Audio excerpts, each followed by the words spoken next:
The coming hours could decide whether the GOP can stabilize the confirmation process of President Donald Trump's nominee, or whether his hopes of being the man to enshrine a conservative majority for a generation could begin to crumble. Even some Republicans conceded the issue needed to be addressed before things go further. Ford told The Washington Post that she went public because of the magnitude of Kavanaugh's appointment. "Now I feel like my civic responsibility is outweighing my anguish and terror about retaliation," Ford told the paper, ahead of what is likely to be an ordeal characterized by political attacks and fearsome scrutiny of her life, family, mental health and political leanings.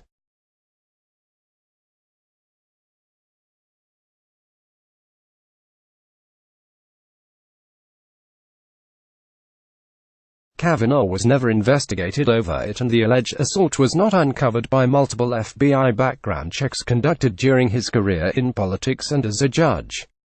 Ford says she has lived with the after-effects of the alleged assault for years and that it caused her trauma and symptoms of post-traumatic stress disorder.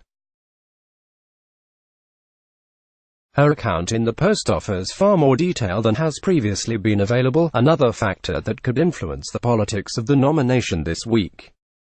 Kavanaugh, meanwhile, is seeing his entire career and reputation put on the line in a controversy that is certain to draw in his young family and will surely tarnish his image even if he is cleared of wrongdoing and is confirmed to sit on the Supreme Court. The choice for Republicans to sudden developments place Republican senators who the White House is relying on to shepherd his nomination with a choice. Will they stick together in the view that Kavanaugh is being unfairly treated on accusations that date from decades ago? Or will they be forced by political and public pressure to agree to an investigation that could slow his confirmation? Once a nominee is wounded, his or her confirmation hopes can quickly splinter as political support fractures, so Kavanaugh can ill afford any roadblocks, even if his prospects look good now. And any slowed momentum could give time for more problems to emerge and allow his fate to become even more embroiled in the midterm elections, which are only 7 weeks away. Pressure will be especially intense on Maine Senator Susan Collins and Alaska Sen. Lisa Murkowski, who have been seen as two Republicans who could be wavering on Kavanaugh over the issue of abortion. If those two senators oppose Kavanaugh and all of the Democrats stick together, his nomination could be defeated. So far, Collins is not saying whether the allegations, which first emerged in a letter sent in July that reached Democratic Sen. Dianne Feinstein, would sway her vote on the nomination. "I don't know enough to create the judgment at this point," she told CNN on Sunday evening. Republican Senate Judiciary Committee Chairman Chuck Grassley said that it was disturbing that such uncorroborated allegations had emerged ahead of the committee vote. But there was just a hint of an opening for Democrats. A spokesman said that the Iowa senator was working to set up calls with Kavanaugh and Ford before Thursday's vote, and South Carolina Republican Sen. Lindsey Graham raised the possibility that the committee should hear testimony from Ford. When asked about delaying the vote, Murkowski told CNN the committee should consider doing so. "I think that might be something they might have to consider, at least having that discussion," she said. "This is not something that came up during the hearings.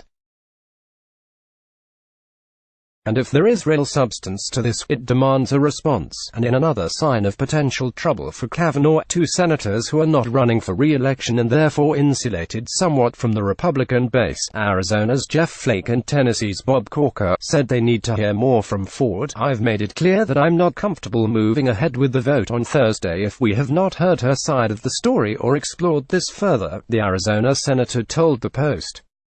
The Supreme Court's Democratic Senate Minority Leader Chuck Schumer played directly into the idea that "That cannot happen in this case," Schumer said.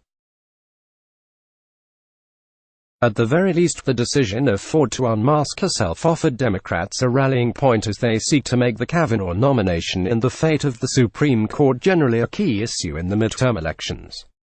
Democratic senators had previously assailed Kavanaugh in his hearing over abortion and past rulings on corporations.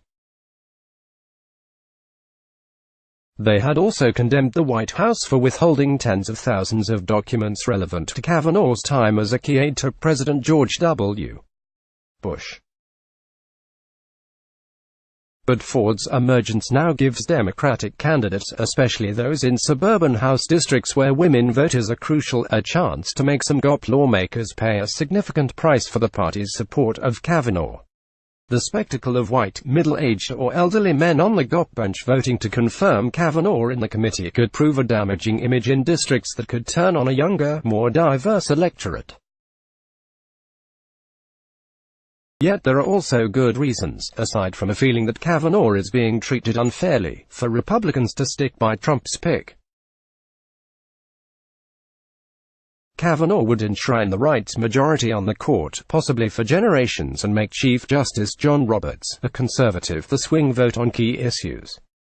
So while some Republican senators could get squeamish over the allegations against Kavanaugh, they are under fierce pressure from their voters to do nothing to deny Trump another win and the conservative movement an existential triumph.